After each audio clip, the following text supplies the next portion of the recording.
Welcome to my channel. আজকে আপনাদের তৈরি করে দেখাবো কিভাবে ডিম এবং আলু দিয়ে খুব মজাদার একটি চপ তৈরি করা যায়। এর স্বাদটা মুখে লেগে থাকার মতো, খুব সহজেই আপনারা এটি তৈরি করে ফেলতে পারবেন আর খুবই মজাদার। চলুন দেখে আসি কিভাবে রেসিপিটি তৈরি করতে হয়। আর হ্যাঁ, অবশ্যই আমার চ্যানেলটি সাবস্ক্রাইব করে আমার পাশে থাকতে এবং আমাকে সাপোর্ট করতে ভুলবেন না। এখানে 3 টেবিল চামচ তেলের মধ্যে আমি 4 থেকে 5টি ছোট পেঁয়াজ কুচি দিয়ে দিয়েছি। আমি পেঁয়াজগুলোকে খুব কুচি কুচি করে কেটে নিয়েছি আর দিয়ে দিলাম অল্প একটু লবণ দেওয়ার ফলে পেঁয়াজটা তাড়াতাড়ি সিদ্ধ হয়ে যাবে। আমি এটাকে হালকা ব্রাউন কালার করে ভেজে নেব। হালকা ব্রাউন কালার হয়ে গিয়েছে। এবার এর মধ্যে দিয়ে দিচ্ছি অল্প একটু মরিচের গুঁড়া, ধনিয়া গুঁড়া।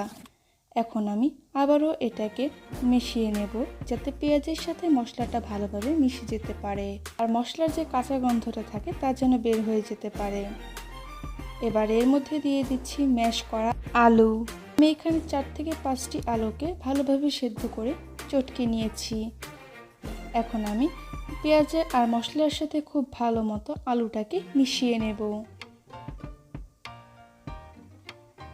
মেশানো হয়ে গিয়েছে।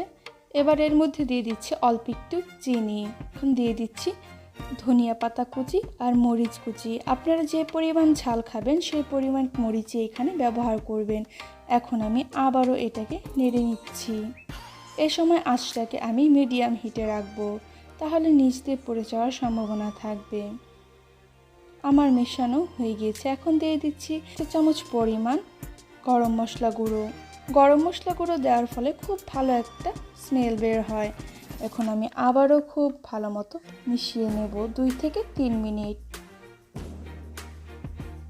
2 থেকে 3 মিনিট পর আমি একটি পাত্রে এটাকে নামিয়ে নিয়েছি। এবার এর মধ্যে দিয়ে দিচ্ছি গ্রেট করা ডিম। যেহেতু আমি অল্প আলু নিয়েছি তাই আমি একটা ডিমই এখানে ব্যবহার করছি।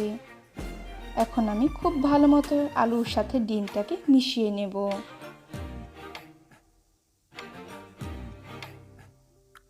মিশিয়ে নেওয়া হয়ে গিয়েছে। এবার অল্প অল্প করে নিয়ে হাতের তালুতে আমি গোল করে নেব এভাবে। আর হাতের তালুতে নিয়ে আমি সুন্দর করে প্রেস করে গোল শেপ করে আমি তৈরি করে নেব। আপনারা যে কোনো শেপেই এটাকে তৈরি করে নিতে পারবেন। ঠিক এভাবে করে আমি সবগুলোকে তৈরি করে নেব। এবার এখানে নিয়ে নিয়েছি একটি ফেটানো ডিম আর নিয়ে নিয়েছি ব্রেড ক্রাম্বস। ডিমটাতে একটু লবণ দিয়ে ফেটিয়ে নিয়েছিলাম। এখন একটা চপ নিয়ে ডিমের মধ্যে প্রথমে কোট করে তারপর আমি ব্রেড ক্রাম্বসের মধ্যে কোট করে নেব। আমি এভাবে উল্টে পাল্টে দিয়ে খুব ভালো মতো এটাকে কোট করে নেব। এভাবে সবগুলোকেই আমি করে নিচ্ছি। চপগুলো ভাজার জন্য একটি ফ্রাইং প্যানে আমি পরিমাণ মতো তেল দিয়ে দিচ্ছি। খুব বেশি পরিমাণ তেল আমি এখানে ব্যবহার করিনি। এবার আস্তে আস্তে একটা করে চপ আমি তেলের মধ্যে দিয়ে দেব। আর এই সময় আমি লো টু মিডিয়াম হিটে আঁচটাকে রাখবো। তাহলে দেখা যাবে খুব তাড়াতাড়ি উপরের ব্রেড ক্রাম্বসগুলো পুড়ে যাবে যদি আমরা হাই হিটে রাখি। এখন আমি স্প্যাচুলা দিয়ে উপরে তেল দিয়ে দিচ্ছি। আমি এক সাইড হয়ে যাওয়া পর্যন্ত অপেক্ষা করব, যতক্ষণ না পর্যন্ত ব্রাউন কালার হয়ে আসছে।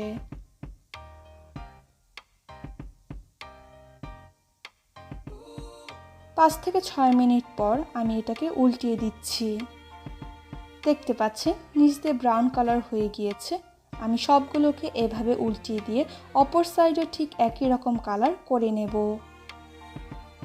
আমি আরও 2 থেকে 3 মিনিট এটাকে ভেজে নেব। আমার ভাজা হয়ে গিয়েছে, দেখতে পাচ্ছেন 2 সাইডই একই রকম কালার হয়ে গিয়েছে।